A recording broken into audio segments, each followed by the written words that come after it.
Rajahmundry central jail రిమాండ్లో ఉన్న వైఎస్ఆర్ కాంగ్రెస్ పార్టీకి చెందిన ఎంపీ మిథున్ రెడ్డిని ములాఖత్లో భాగంగా సోమవారం కుటుంబ సభ్యులు కలిశారు.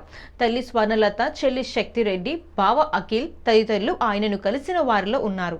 మిథున్ రెడ్డి తల్లి స్వర్ణలత ఈ సందర్భంగా మీడియాతో మాట్లాడుతూ సెంట్రల్ జైల్లో కనీస సౌకర్యాలు కల్పించడం లేదని కన్నీటి పర్యంతమయ్యారు. తన కుమారుడికి మెరుగైన సౌకర్యాలు కల్పించాలని వేడుకున్నారు. అన్యాయంగా నా కుమారుడిని జైల్లో పెట్టారని, టెర్రరిస్టులను చూసినట్టు చూస్తున్నారని ఆవేదన వ్యక్తం చేశారు. కనీస సదుపాయాలు కల్పించలేదని, కాస్త మెరుగైన సదుపాయాలు అందించాలని కోరుతున్నామన్నారు.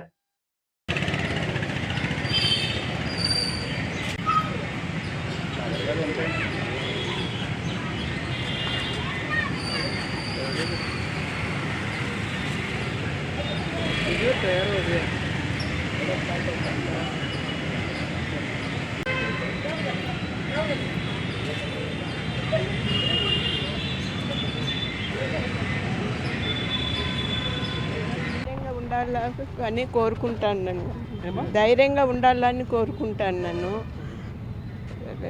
వీళ్ళు కూడా కొంచెం బాగా చూసుకుంటే బాగుంటుంది. మరి నిందితుడు అంటున్నారు కానీ ఇంకా తప్పు చేసినాడు అని ఏమి దానిపైన ఏం లేదు.